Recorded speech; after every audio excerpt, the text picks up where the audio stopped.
trabajo, aplicativo de ecuaciones diferenciales ordinarias. Bueno, estamos en una pala 495HR, una pala Bucyrus. Y aquí estamos en la sala de lubricación. ¿Qué podemos apreciar aquí? Son los calentadores, el control de aire, las válvulas neumáticas,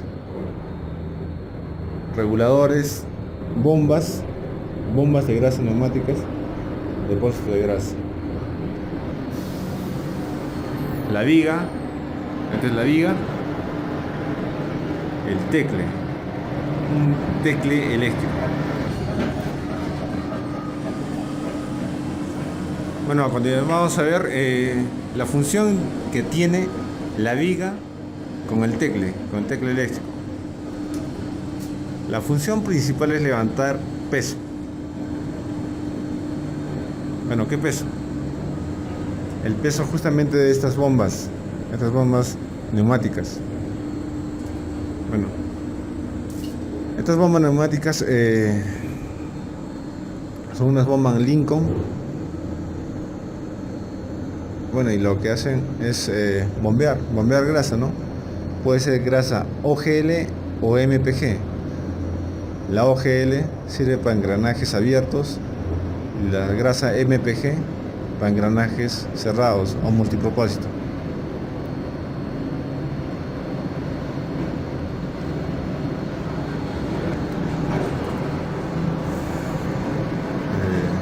Bueno, estas bombas son de vital importancia para toda la lubricación de la pala, ya sea desde la punta de la polea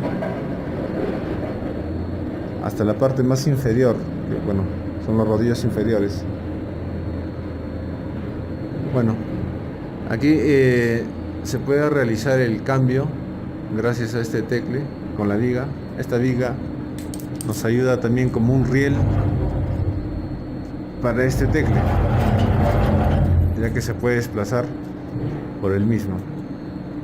Bueno, aquí podemos cómo se realiza el cambio con este gancho aquí en este agujero. Bueno, estas bombas neumáticas son unas bombas Lincoln. Bueno, y lo que hacen es bombear grasa, ¿no? Puede ser grasa OGL o MPG.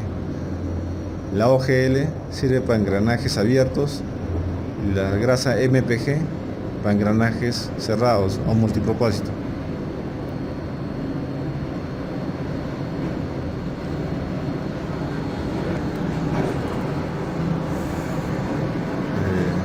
Bueno, estas bombas son de vital importancia para toda la lubricación de la pala, ya sea desde la punta de la polea hasta la parte más inferior, que bueno, son los rodillos inferiores. Bueno, aquí se puede realizar el cambio gracias a este tecle con la viga. Esta viga nos ayuda también como un riel para este tecle, ya que se puede desplazar por el mismo. Bueno, aquí podemos cómo se realiza el cambio con este gancho aquí en este agujero.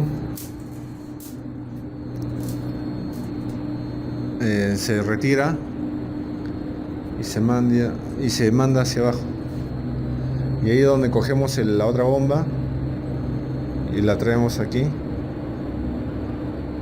Es sencillo y se realiza el cambio de la bomba, bueno, retirando ciertos conectores y o mangueras. Aquí tenemos.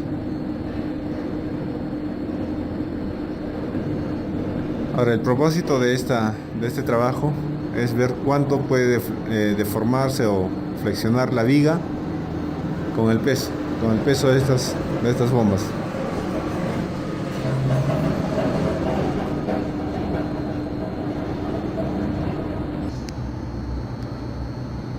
Bueno, a continuación les presentaremos ya los cálculos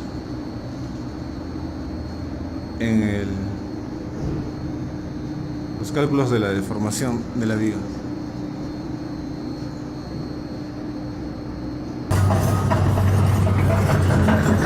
Bueno, como referencia aquí les mostramos también el trabajo que realiza la pala, ¿no? Que es de acarreo.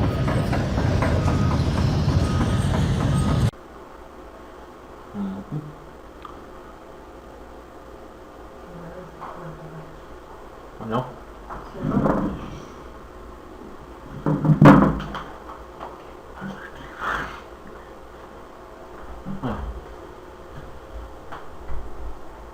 Bueno, vamos a presentar el video tutorial acerca del trabajo aplicando ecuaciones diferenciales a un caso real. En este caso, nuestro suceso de aplicación es el cálculo de la deformación de una viga en forma de I, de sección I. Esta viga pertenece a un equipo de lámina, que es una pala eléctrica modelo PIH 4100A. Dicha pala tiene varios sistemas, como sabemos. En este caso vamos a presentar el pertinente modelo. Como se escribió en el video, lo que vamos a calcular en esta viga es esta viga que se utiliza para cargar, montar, desmontar, trasladar todos los componentes de la sala de lubricación de nuestro equipo, principalmente bombas de activación neumática para la lubricación. Correcto. Para ello hemos planteado nuestro modelo matemático y hemos hecho los cálculos correspondientes, hemos planteado nuestra ecuación diferencial, hemos hecho nuestro análisis mediante fórmulas Excel y finalmente hemos hecho la modelación mediante elementos finitos en el programa SolidWorks. Bien.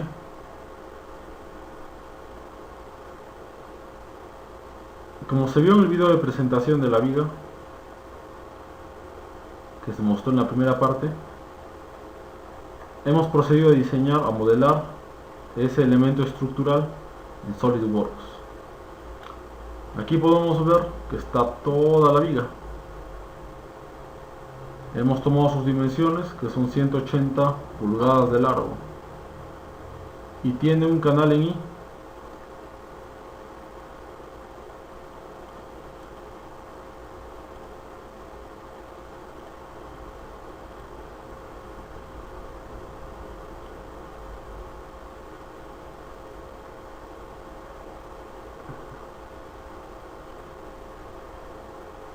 Aquí podemos ver la sección transversal de nuestra viga. Es una viga en forma de I. Específicamente es un perfil americano, normado con la designación S8 por 23, lo que indica 8 pulgadas de peralte, que es la altura de nuestro perfil. Esta altura, escrita por el cursor en este momento, y tiene un peso de 23 libras por cada pie. Muy bien. Está compuesta, el material del que está hecho la viga es acero estructural A36, el más utilizado en el mercado.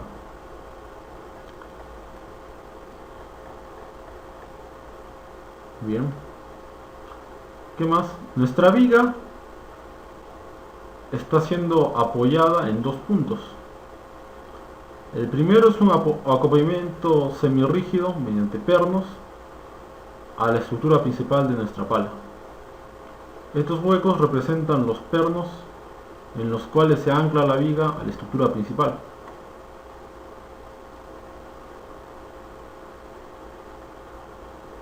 Y justo en el centro de nuestra viga, a 90 pulgadas del extremo, la viga se encuentra soldada a la estructura, y esto lo modelamos como otro acoplamiento semirrígido. Muy bien, señores. ¿Qué más? Bien. Esto es el winche y esto es el motor. El motor es un motor eléctrico accionado electrónicamente mediante un comando remoto. Este activa y mueve el winche. El winche tira de esta cadena y bien sabemos que de esta cadena podemos nosotros anclar las bombas de lubricación. Bien. Ahora bien, nuestro siguiente paso es describir ahora las cargas a las que está sometida esta viga. Número 1, está sometida a su propio peso. ¿El peso es una carga? Por supuesto que sí. Es una fuerza gravitacional. ¿Qué otra carga se ejerce sobre la viga? Número 2, las reacciones. Justo en los puntos en los que la viga entra en contacto con la estructura principal de la pala, por principio de acción y reacción, se ejercen reacciones de la estructura principal contra la viga, en este punto y este punto. Muy bien. Siguiente. Esta carga, hay una carga que es la que ejerce el winche, el motor, la cadena, todo el sistema guía y la bomba que se cargará en los extremos de la cadena, o aquel peso, porque también puede ser un tanque de lubricación o cualquier otra cosa que se pueda cargar aquí. Todo eso ejerce una fuerza sobre la viga que es transmitida por las pequeñas ruedas que vemos aquí, a cada extremo.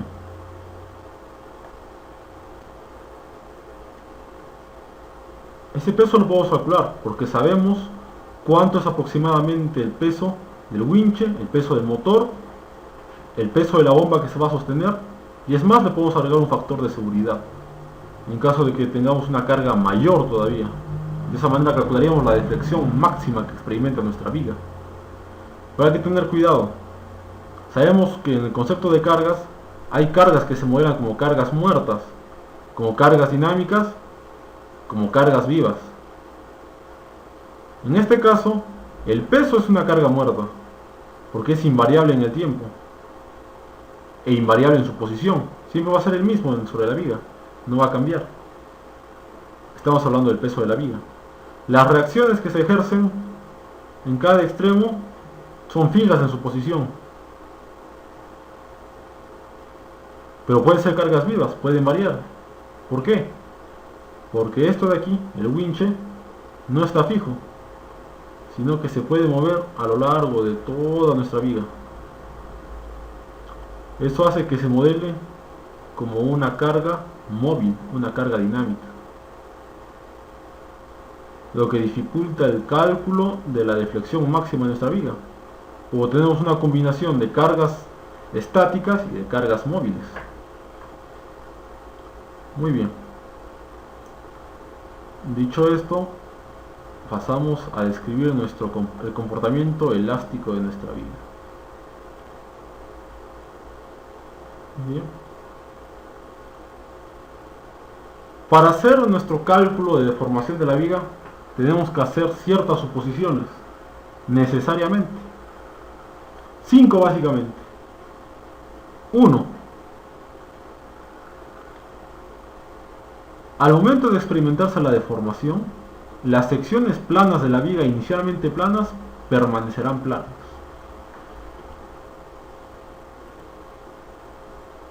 Aquí lo podemos ver en un gráfico. Aquí tenemos una sección de la viga una vez que ya ha sido deformada.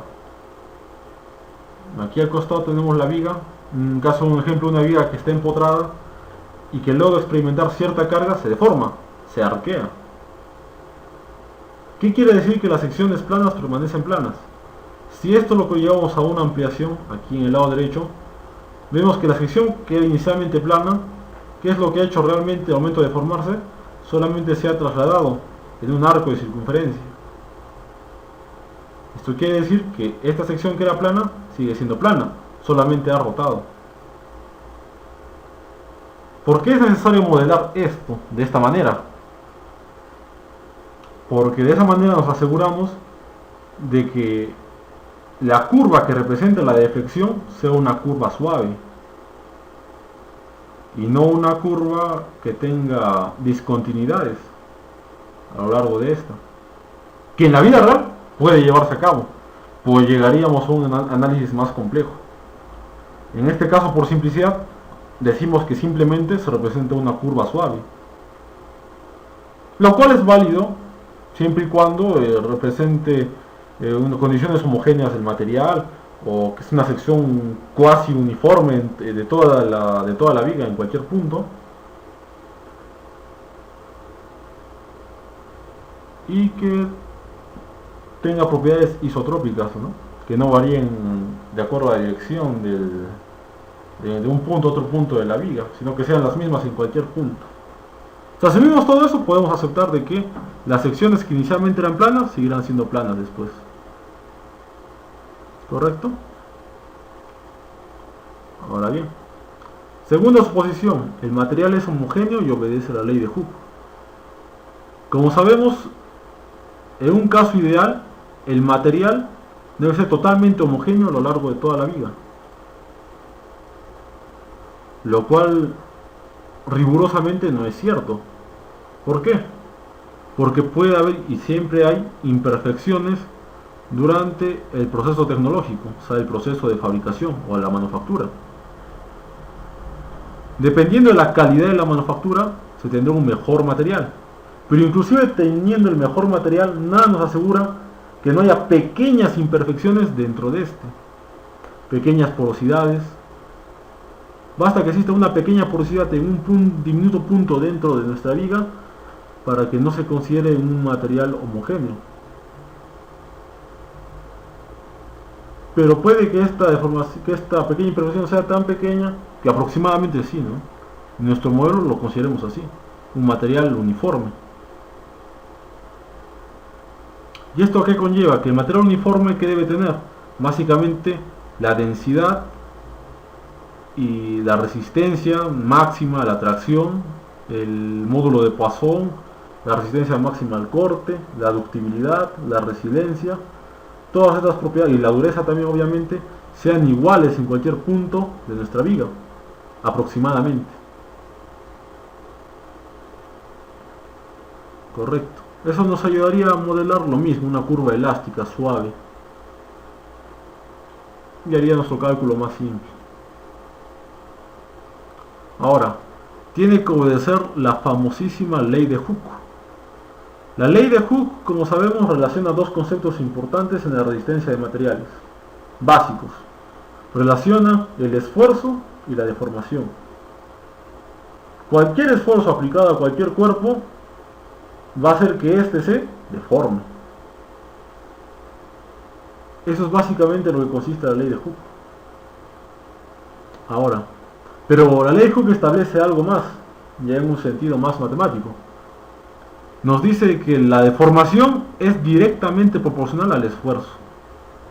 Visto en una fórmula sería que la deformación es igual al esfuerzo aplicado por una constante, que se llama constante E de deformación, o el módulo elástico. Ahora, ¿no todos los materiales cumplen esto? Por supuesto que no. Hay materiales que no son proporcionales no son directamente proporcionales a la deformación, que el esfuerzo es la deformación es directamente proporcional al esfuerzo, sino que es proporcional al esfuerzo al cuadrado o al esfuerzo al cubo. Pero en este caso hablamos de acero, y de acuerdo a las pruebas que se han realizado millones de veces en laboratorios, el acero aproximadamente, muy cercanamente, obedece el comportamiento descrito por la ley de Hooke. Entonces existe esta razón de proporcionalidad. ¿Qué más nos dice? Que la viga inicialmente está recta y que tiene sección constante. Porque puede ser que la viga ya haya experimentado una deformación anterior, y puede que una deformación permanente y ya no sea recta. En ese caso también cambiaría el análisis. Habría que considerar esas pequeñas deformaciones como parte de las condiciones iniciales de nuestro análisis diferencial. Entonces nos dice que la sección es constante. Por lo tanto, todas las propiedades geométricas de un área, de una sección transversal de nuestra viga serán las mismas. ¿Qué propiedades geométricas? El área de la sección transversal, el momento de inercia, del cual hablaremos en un instante, el módulo de sección y toda la distancia en general, altura del peral, altura del alma, anchura del patín, espesor del alma, espesor del patín, etc. Todas ellas son constantes, una sección totalmente uniforme. El plano que contiene las fuerzas contiene a uno de los ejes principales de la sección recta de la viga y las cargas actúan perpendicularmente al eje longitudinal de aquella.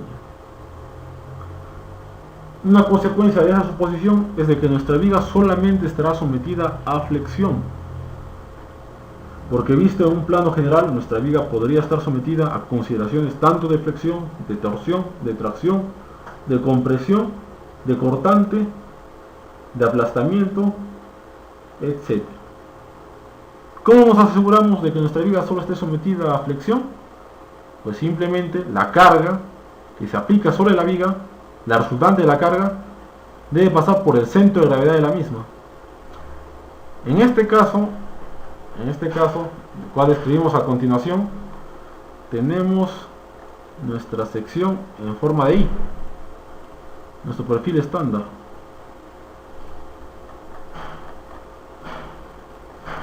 Aquí tenemos nuestro perfil estándar.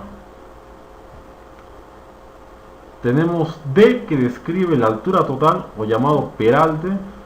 Tenemos BF, que lo estoy señalando con el cursor, que es la anchura del patín. Y tenemos TW, que es la llamada espesor del alma. Espesor del alma. En este caso tenemos dos ejes principales, eje principal X y eje principal Y. ¿Y a qué nos referimos con eje principal X y eje principal Y? Porque realmente yo podría trazar infinitos ejes a través de esta sección, todos los que yo quisiera. Pero son estos ejes alrededor de los cuales se describen el momento de inercia máximo y el momento de inercia mínimo. Momento de inercia I, lo vemos acá. Para los que no sepan exactamente qué es el momento de inercia, bueno, es un concepto muy interesante y muy sencillo. Por la segunda ley de Newton todos sabemos de que la aceleración de un cuerpo, la aceleración lineal de un cuerpo, siempre es proporcional aquí a una fuerza que actúa sobre dicho cuerpo. Pero la aceleración no solamente depende de la fuerza que se aplica sobre el cuerpo, sino también de la resistencia que ofrece el cuerpo al movimiento, al cambio de su estado inercial. Esa resistencia que ofrece un cuerpo a su cambio en estado inercial se llama masa. Muy bien. Del mismo modo, cuando hablamos de rotación, ya no hablamos de fuerza y de aceleración lineal, hablamos de torque y aceleración angular. O visto de otra manera, de torque y de rotación. ¿La rotación de qué depende? Del torque que se le aplique a una sección, a un cuerpo en general. E igual que la aceleración. La rotación de un cuerpo no solamente depende del torque, sino también de la resistencia que ofrezca un cuerpo a la rotación. Esa resistencia que ofrece un cuerpo a girar se le dice momento de inercia. Pero eso es hablando de mecánica, pero estamos ahorita hablando de vigas y de deformaciones y de esfuerzos. ¿Qué tiene que ver? Es la pregunta más obvia. Pues muy simple. Muy simple. El momento de inercia, en este caso, cumple el papel de resistencia a la deformación. ¿Por qué? Como ya vimos en el gráfico anterior, en nuestra viga que estamos modelando, las secciones al momento de deformarse van a describir arcos, se van a mover en un movimiento rotacional. Y cada vez que hablamos de rotación, ¿de qué hablamos? Pues de momento de inercia. La resistencia a esa rotación. Pero en este caso rotación es deformación. Entonces sería la resistencia a la deformación por rotación. Correcto. Entre más momento de inercia tenga esta sección, la viga se deformará menos. Y entre menos momento de inercia ofrezca, la viga se deformará más. Ahora, el momento de inercia se calcula respecto de quién? Respecto de un eje. Nuestra viga, ¿cuántos ejes tiene? Miles, infinitos ejes. Pero ahora, ya en consideraciones mecánicas de diseño, yendo un poquito más allá. ¿Cómo yo? ¿Por qué la viga la he armado, digamos, en esta posición? Ya sabemos que el eje Y y el eje X establecen los momentos de inercia máximo y el momento de inercia mínimo. Pero ¿por qué yo he colocado mi fuerza principal sobre un eje de estos dos ejes principales? No lo he colocado sobre uno de los otros ejes angulares. En pocas palabras, hubiese armado la viga en forma angular, con una pequeña rotación. ¿Por qué no lo he hecho así? Porque realmente a mí no me conviene que la viga se deforme demasiado, sino lo menor posible. Correcto. Y para que la viga se deforme lo menos posible, tengo que armarla respecto a su momento de inercia máximo. En pocas palabras, transversal a su eje X. El eje X es el que alberga el momento de inercia máximo. Obviamente el eje Y debe albergar el momento de inercia mínimo. Bien, entonces eso es hablando del momento de inercia. Ahora bien, aquí tenemos la descripción de la ley de Hooke. En forma general, el esfuerzo es proporcional a la fuerza. El esfuerzo es igual a fuerza sobre área. Y deformación unitaria es igual a la deformación total sobre la longitud inicial. ¿Cómo es este concepto de deformación unitaria? Es muy simple. La deformación unitaria es el porcentaje de deformación que tiene un cuerpo. Bueno, continuando con la explicación. Aquí tenemos las ecuaciones generalizales, la ley de Hooke generalizada, en este caso para la deformación de un pequeño elemento diferencial en todas las dimensiones. Solo para mencionar, recordemos de que tanto la deformación como el esfuerzo en un punto dado de un cuerpo se puede representar mediante un tensor. Hay magnitudes que se representan como escalares, como la energía, el trabajo, el tiempo, la longitud o la masa. Otras tantas se representan matemáticamente como magnitudes, como vectores, las llamadas magnitudes vectoriales, como la fuerza, la velocidad, la aceleración, la posición, el producto vectorial, el torque, el momentum angular, la cantidad de movimiento, etc. Estas magnitudes poseen, aparte de un valor escalar, una dirección y un sentido. Y además, otra magnitud muy importante son las tensoriales, porque estas ya no solo se representan con un vector, sino con un grupo de vectores. Es el caso del esfuerzo. Recordemos que pueden haber esfuerzos en un punto, esfuerzos en varias direcciones, en X, Y y en Z. Esfuerzos axiales y también esfuerzos que son paralelos a las superficies de acción, lo que se denominan los llamados esfuerzos cortantes, que los vemos aquí, denotados por gamma. Bueno, solo por conocimiento general, ¿no?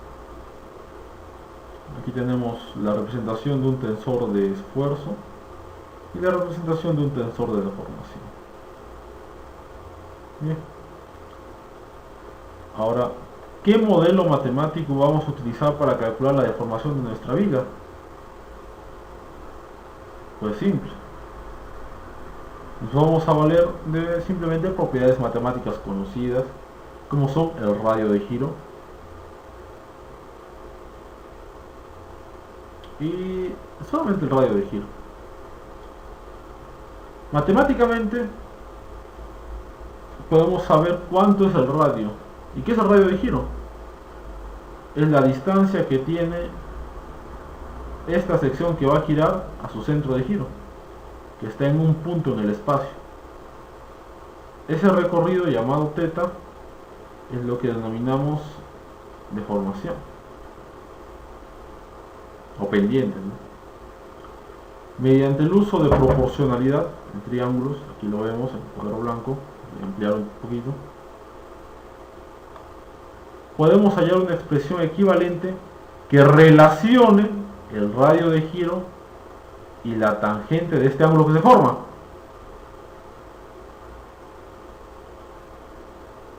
Porque ese ángulo es denominado también la pendiente de la viga deformada.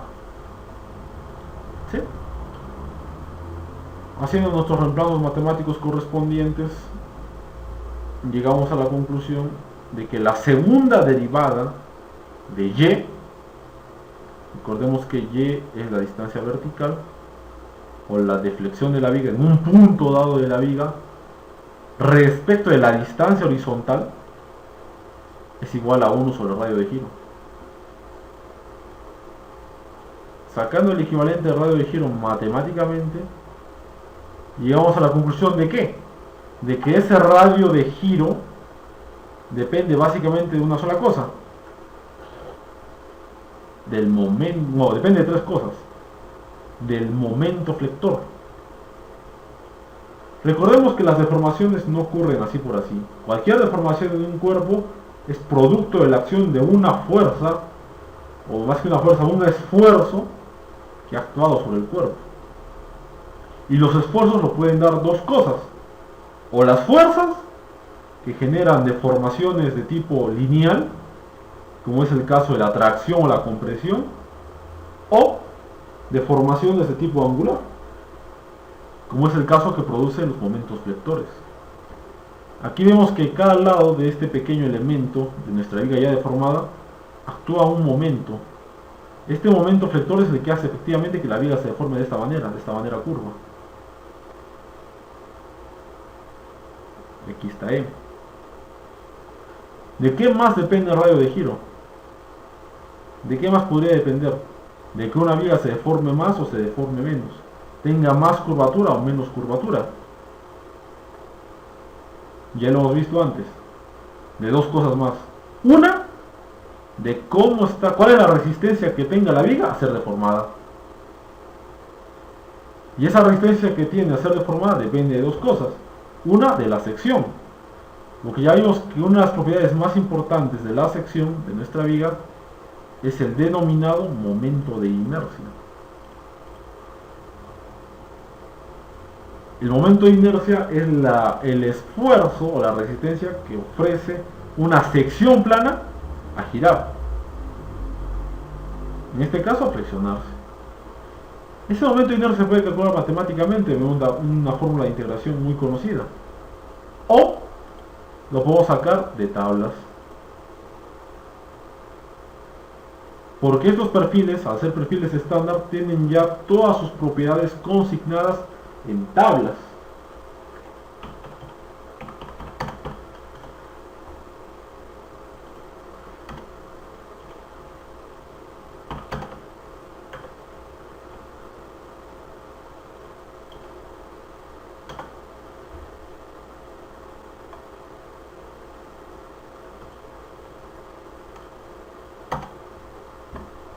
Aquí tenemos en internet la tabla correspondiente para perfiles americanos S. En este caso el nuestro es un S8 por 23 y lo podemos localizar aquí. Y tenemos todas sus propiedades que ya están normadas, porque al ser el perfil, un perfil normado, ya se han determinado todas sus propiedades para una utilización más rápida en la práctica. Tenemos las dimensiones de la web, recordemos que web es alma, y de flange, el alma de la viga y el patín, flange, tanto espesor como dimensiones. El área transversal total, cuánto es igual, el peso, el aumento de inercia, los momentos de inercia principales, máximo y mínimo. El módulo de sección, Este módulo de sección se ve más que todo en el cálculo de esfuerzos, que no hemos consignado nosotros, solamente hemos hecho el cálculo de deformación. Pero muy bien, continuamos.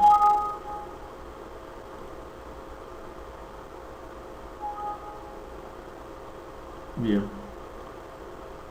Y ya, entonces la deformación depende básicamente del momento flector, que actúa en cada punto de nuestra viga, del momento de inercia, que es la resistencia que ofrece la forma que tiene nuestra viga al giro, porque recordemos que el momento de inercia solamente depende de la forma que tenga, la forma transversal que tenga nuestra viga, solamente depende de eso. Tampoco depende del área total de la sección transversal, sino del momento de inercia, que es de la distribución de esa área alrededor del eje de giro. Entre más alejada esté el área del eje central, en este caso el eje X, más alejada esté, el momento de inercia será mayor. Bien. Y depende de un tercer elemento, que es el módulo de elasticidad, que es básicamente el material. Recordemos que el módulo de elasticidad es la relación entre el esfuerzo y la deformación.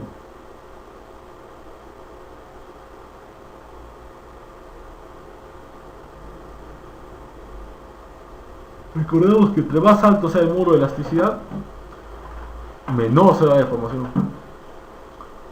¿Sí? Entonces, nos queda finalmente esta fórmula, que es la ecuación básica para nuestro cálculo de la deflexión en cada punto de nuestra viga.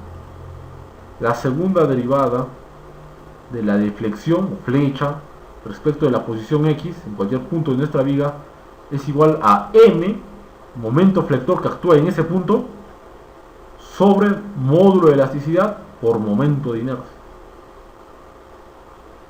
En esta ecuación vemos que está expresado todo: la carga real que actúa, la forma que tiene la viga, representado por momento de inercia, y el material del cual está hecho la viga, representado por el módulo de elasticidad. Bien. Entonces, aquí tenemos ya nuestra viga modelada. Dos apoyos, simplemente, que son simplemente apoyados, R1 y R2. Una carga distribuida, que le corresponde al peso. Una distancia X2 a la carga aplicada P. Una distancia X1 a una sección de corte, donde actúa una fuerza cortante y un momento flector. Y nuestras dos reacciones, reacción 1 y reacción 2. Hemos dividido nuestra viga en dos secciones. Sección A la llamaremos a la sección comprendida entre los apoyos, y sección B a la sección correspondiente al voladizo de nuestra viga. Establecemos, en vez de Z le colocaremos X a la distancia horizontal. Entonces, ecuación principal diferencial será la segunda derivada de deflexión, o sea, de la flecha vertical respecto de X, será igual a momento flector en este punto sobre EI. Pues recordemos que en una ecuación diferencial siempre debe haber condiciones de frontera, condiciones límites, para establecer o poder hallar así las ecuaciones de solución. En este caso, ¿quién nos da los valores límites? Las deformaciones conocidas. Pero yo conozco las deformaciones en algunos puntos, sí, en los apoyos, porque yo sé que idealmente estos puntos deben obtener una deformación numéricamente igual a 0. Entonces, deformación en R1 es igual a 0. Y deformación en 2 también es igual a 0. Dicho todo esto, se procede al cálculo de reacciones. ¿Cómo calculamos las reacciones R1 y R2? Pues simple. Al ser esta una viga isoestática, se puede calcular el valor de las reacciones mediante el uso de la primera ley de Newton, que simplemente nos habla del equilibrio de fuerzas y el equilibrio de momentos. En caso de una situación física estática, siempre será igual a 0. Entonces, aplicando sumatoria de momentos acá y sumatoria de momentos acá, nos salen los valores de R2 y de R1 en variables. R2 aquí y R1 aquí. Siguiente paso, hallamos el momento flector. Hacemos nuestro corte aquí. Aquí mejor sería, en esta sección del volado. Y empezamos a hacer el cálculo. R2 por la distancia que existe al corte. Y esa distancia al corte será x1 menos L medios. Más el torque que ofrece la reacción 1. O sea, tenemos el torque que ofrece la reacción 2, que es fuerza por distancia, más el torque que ofrece la reacción 1, que es fuerza por distancia también. Menos, porque el torque que ofrece la carga móvil va en sentido opuesto a las demás. Carga móvil por la distancia hacia el corte, que es x1 menos x2. Menos el torque que ofrece el peso, hasta la sección donde se ha cortado. Recordemos que el peso, el centro de masa del peso, se ejerce justamente en la mitad de este. De ahí sacamos el valor de W, que es la carga distribuida por unidad de longitud, por x1 al cuadrado sobre 2. Ahora recordemos que esta ecuación no es una ecuación convencional, es una ecuación de la elástica. Y es muy importante colocar esta notación entre corchetes angulares. ¿Y por qué colocamos estos corchetes angulares? ¿Nos dicen algo? Por supuesto que sí. Matemáticamente nos dicen lo siguiente. Esa función se divide en dos funciones. Es una función compuesta. Nos dice que x1 menos L sobre 2 será igual a 0 si ese valor es un valor negativo. O sea, si es negativo, 0. En pocas palabras, ese término se elimina. Pero si es positivo, ese término se queda allí. Y lo mismo sucede con el valor de P. P por x1 menos x2. También tiene corchetes angulares. Y nos dice lo mismo. Si ese valor que está entre los corchetes es negativo, no importa qué, no importa lo que pase, esa expresión será igual a 0. Y se elimina todo ese término. ¿Por qué hacemos eso? Porque es la forma en la que podemos establecer con una sola ecuación todo el comportamiento de nuestra elástica. Porque dicho de otro modo, haciéndolo de otro modo, habría que hallar una ecuación de elástica para cada tramo de nuestra viga. Una ecuación de elástica para el tramo desde la reacción hasta la carga móvil. De la carga móvil hasta el segundo punto de reacción. Otra ecuación en caso de que la carga móvil esté en el volado. Y ahí habría que dos ecuaciones más. Una entre la reacción 2 y la carga, y entre la carga y el punto final de nuestra viga. Hablaríamos casi de cuatro expresiones matemáticas. Sería muy largo. En este caso lo resumimos usando los corchetes angulares. Ese método nos ayuda a evitarnos hacer todo ese procedimiento tan complejo. Ahora reemplazamos. Como ya tenemos la expresión del momento, podemos reemplazar. Recordemos que R2 y R1 solamente dependen de...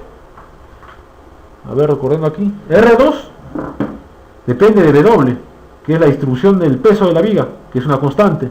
La longitud total de la viga, que es otra constante. La carga P de la viga, que es otra constante. L es otra constante, longitud de la viga. Y X2, que es la distancia hacia la carga móvil, que es variable. Entonces R2 depende de la distancia hacia la carga móvil, X2. Y lo mismo sucede con X1. Ahora bien. Pero eso nos lleva a una conclusión. Nuestra ecuación diferencial está siendo derivada respecto del valor de X1, que es la distancia hacia donde estamos haciendo el análisis de deflexión, más no la distancia de la carga móvil. Lo que implica que R2 y R1, al momento de hacer las integraciones, se considerarán como constantes.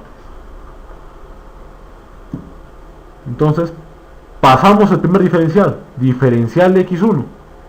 Nos queda derivada de Y respecto de X1 y hacemos la correspondiente integración. Es una integración muy simple, muy fácil de hacer. X1 menos L medios, podemos aplicar la regla de la cadena para integrar esto. Lo elevamos al cuadrado, lo dividimos entre 2, siempre y cuando la derivada de esto que está dentro esté multiplicada afuera. Derivada de X1 menos L medios es igual a 1. Y sí está afuera, ¿no? Integrado nos da esto. Lo mismo sucede para acá. Variable de integración x1 al cuadrado sobre 2, menos. Aquí lo mismo. Aplicamos la regla de la cadena invertida. x1 menos x2 al cuadrado sobre 2. Y lo mismo aquí. Integramos al cubo entre 3, 3 por 2, 6. Más una constante de integración, porque es una integral indefinida la que estamos calculando. He remarcado con diferentes colores cada término de nuestra primera ecuación. El término que corresponde a la reacción 2, a la reacción 1, a la carga móvil, al peso y más una constante. Ahora, hacemos la segunda integración. Pasamos diferencial de x1 a otro lado e integramos. El mismo modo, se repite otra vez la operación. R2 sobre 6, x1 menos L medios al cubo, más R1x al cubo sobre 6, menos px1 menos x2 al cubo sobre 6, menos carga, peso por unidad de longitud por x1 a la cuarta sobre 24, más C1 por x1 más C2. Obviamente, al hacer una ecuación diferencial de grado 2, nos da una respuesta integral definida con 2. Nos da una familia de soluciones. Una familia de soluciones con dos constantes, C1 y C2. ¿Y podemos hallar C1 y C2? Sí. ¿De dónde salen esos valores? Pues simple, los valores de frontera. Si tenemos dos constantes de integración, necesitamos tener dos valores de frontera, que sí los tenemos. Recordemos que son los puntos de apoyo de nuestra viga, donde la deformación es igual a 0.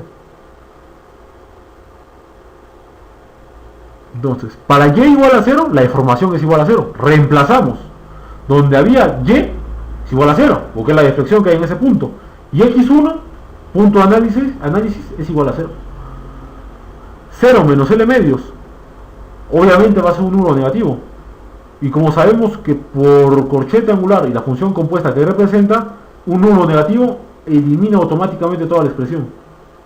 0. Aquí se reemplaza x1 como 0, se elimina también. Del mismo modo, x1 es 0, menos x2. x2 obviamente va a ser mayor que 0, por lo tanto esto nos va a dar un número negativo, lo que hace que se elimine toda la expresión por ser un corchete angular. Lo mismo reemplazamos x1 y c1. Todos los términos quedan eliminados y nos dice que c2 numéricamente es igual a 0. Ahora, para la segunda parte hay que tener más cuidado. ¿Por qué? Porque va a depender mucho en qué punto se encuentra la carga móvil en este instante. Porque por los corchetes angulares, recordemos, si la carga móvil,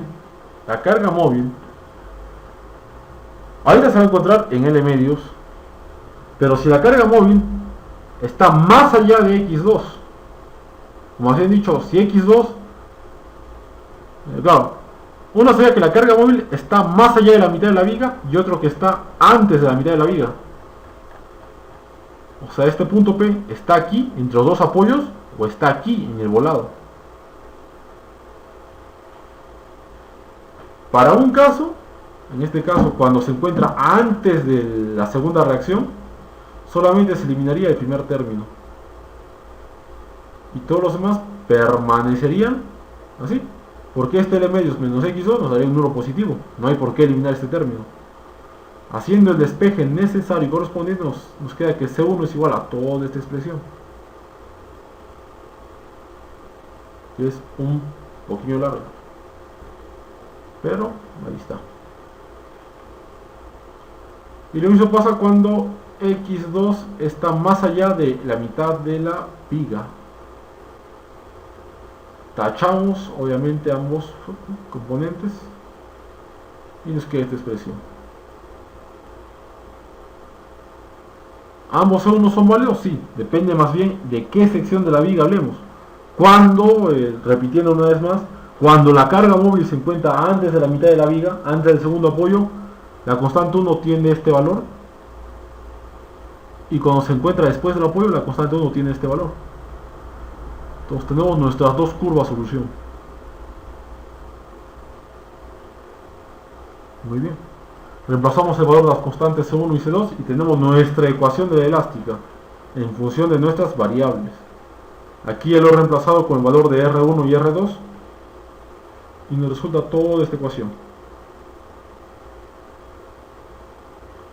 Aquí está representado la deflexión generada por la reacción 1, todo lo que está en rojo. Aquí está representado toda la deformación debido a la reacción 2. El tercer término representa toda la deformación correspondiente a la carga móvil. El cuarto término representa la deformación correspondiente, el aporte de la deformación debido al peso propio de la viga. Y el último término nos indica la deformación o así representa la restricción que existe debido a puntos en los cuales la deformación tiene que ser necesariamente igual a 0. Y aquí tenemos para nuestros dos casos. Luego de eso hemos tabulado en Excel, hemos hecho un análisis mediante una fórmula bien compleja que ya tenemos, pero es más que la aplicación de esto llevado a una fórmula de Excel usando funciones sys, funciones básicamente sys y restricciones de posición. Hemos tabulado aquí la distancia a la carga móvil y la distancia a la sección de análisis. Y nos salen todos estos valores que están en pulgadas. Hay sitios donde, dependiendo de cómo sea la carga móvil, por ejemplo, si la carga móvil está a 45 pulgadas del origen y queremos saber cuánto vale la deformación a 70 pulgadas del origen, nos sale que tendríamos 1.9 por 10 a la menos 3 pulgadas. Muy pequeño, sí. Aquí tenemos la representación gráfica respecto a la carga móvil. Aquí tenemos el color cada color representa un punto en el cual se encuentra la carga móvil. Aquí tenemos toda la deformación. La coordenada Y nos indica cuánto es la deflexión en cada uno de los puntos de análisis. En este caso es para el punto que está entre los apoyos. Y a la derecha tenemos el análisis para el punto que está en el volado, que según el análisis nos sale que es el mismo, dependiendo de cómo está la carga móvil. Ahí está. No va a cambiar. Entonces, esa es la forma matemática de hacerlo. Haciendo nuestro análisis utilizando las fórmulas concernientes exactas, ¿no?, acerca de nuestro modelo matemático de nuestra ecuación de la elástica, usando ecuaciones diferenciales. El otro método, que ya va más aplicado a la técnica, es mediante el uso de un programa de computadora. En este caso es el SolidWorks. El SolidWorks también puede hacer análisis de deformaciones, pero, ojo, no es utilizando el método convencional, que es mediante la fórmula de la elástica, sino un método aproximado, que se llama elementos finitos. ¿Cómo aplicamos elementos finitos? Pues simplemente tenemos que dividir en muchas partes nuestro elemento estructural a analizar. Y vamos a aplicar todas las ecuaciones de esfuerzo y deformación a cada uno de esos puntos. Pero un momento, nos preguntará, eso nos puede demorar mucho tiempo, hacer tantos cálculos, puede que sea 10.000, 20.000, 30.000 cálculos, pero ojo, para eso está justamente el programa de la computadora. Porque es cierto que, de hecho, las aplicaciones, es muy simple aplicar las aplicaciones, el problema es que hay que hacerlo muchas veces, pero la computadora justamente es versátil por eso, porque puede hacer muchos cálculos en poco tiempo. Simplemente tenemos que establecer dónde va a actuar nuestras restricciones y nuestra carga. Entonces activamos SolidWorks Simulation.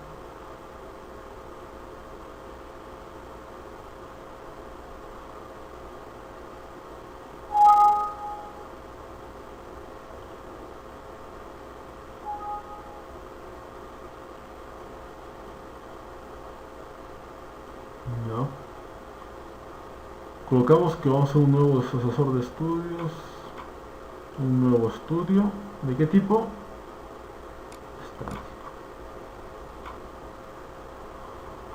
Entonces colocaremos de que, primero que nada, colocaremos nuestras restricciones. Asesor de restricciones, geometría fija. ¿Qué es fijo en nuestra viga? Número 1, el primer punto de apoyo. No se mueve por nada. Y he explicado por qué. Está anclado con pernos a una estructura sólida de nuestra pala. Se puede modelar como un elemento indeformable. Y el segundo es la unión soldada a la mitad de la pala. O a la mitad de la viga de la pala, de la sala de lubricación. Colocadas las restricciones, procedemos a calcular las cargas. Primero, carga por gravedad. Lo colocamos, nos indica ahí qué dirección está actuando el peso de nuestra viga. Está lógico. Siguiente.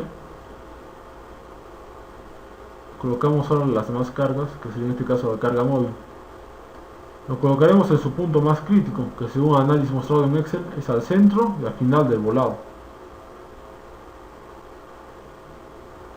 Tiene un valor de ¿cuánto?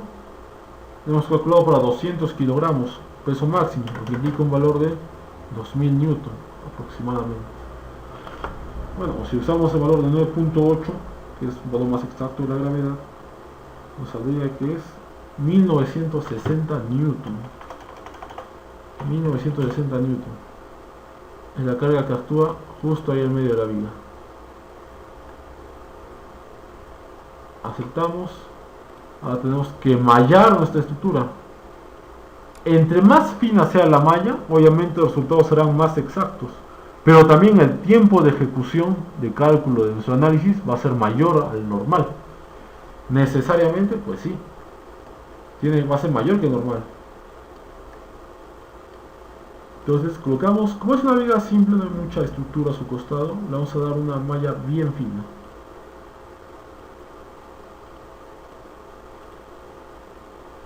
Entonces va haciendo el cálculo, dividiendo toda nuestra viga en muchos elementos finitos, en los cuales hacer nuestro cálculo. Tenemos 16% de avance, seguimos avanzando. Ahora bien, mientras va haciendo la división, hay que tener en cuenta de que en nuestro análisis que hemos realizado no hemos hecho muchas otras consideraciones. Por ejemplo, una de las más importantes tal vez sea la temperatura. ¿Y por qué la temperatura? Se preguntarán. Pues muy simple. Recordemos que el acero, la resistencia que ofrece el acero, su módulo de elasticidad, su resistencia máxima a la tracción, todas las propiedades mecánicas dependen básicamente de la temperatura ambiente o la temperatura a la cual esté el acero. Si la temperatura es muy caliente, el acero pierde propiedades, se vuelve muy poco resistente. Poco resistente se vuelve. Ahora, por el contrario, si es sometido a cargas térmicas muy bajas, ¿qué es lo que va a pasar? Exacto, va a perder ductibilidad, o sea, capacidad de deformación. ¿Qué pasa cuando algo pierde capacidad de deformación? ¿En qué se convierte? En un cuerpo frágil. Entonces, todas aquellas consideraciones no las hemos tomado en cuenta por ahora. Tal vez en un futuro análisis más complejo lo hagamos.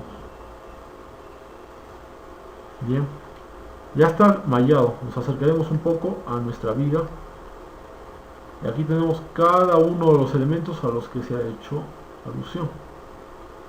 Son como pequeños prismas, los cuales está compuesta toda nuestra pala. Finalmente, colocado todo esto, hacemos nuestro primer análisis.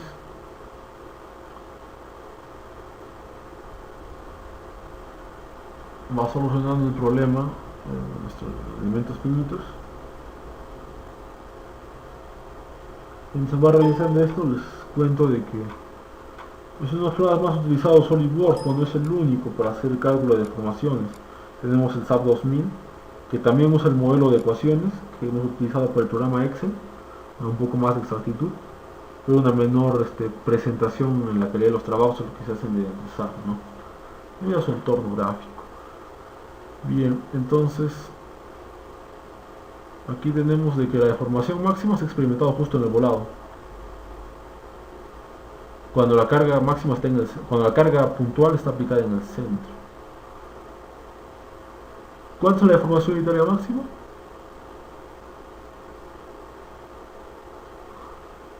Aquí ya todos por colores. El verde representa esto, 1.128 por 10 a la menos 5 de deformación unitaria. El azul es la sección menos deformada, a pesar que se encuentra en el volado. Bien. Pues una vez hecho todo esto, y calculado lo que se tenía que calcular.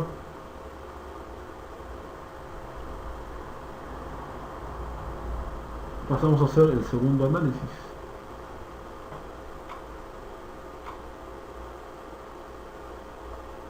El segundo análisis considera que la carga se encuentra en el extremo de la pala.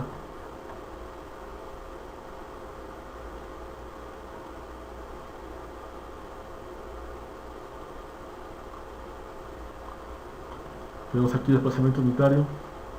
Obviamente la sección que esté en el volado es la que más se deforma, o no necesariamente es la que más esfuerzo soporta. 3.48 por 10 a la menos 1, o sea 0.3 milímetros, menos 1 milímetro lo que se va a deformar mediante la acción de esa carga. Vamos a sacar una conclusión, que la viga está sobredimensionada para el peso que debe cargar a lo largo de toda su vida. Tiene un factor de seguridad muy alto. Entonces, una vez dicho esto, señores, damos por concluido el análisis de nuestra viga que se encontraba en la pala EH 4100 acerca de cuánto es la deformación máxima, en este caso 3.48 por 10 a la menos 1 milímetros, la deformación máxima de nuestra viga. Y bien, muchas gracias por haberme atendido durante la realización de este video. Nos estaremos comunicando pronto, compañeros todos.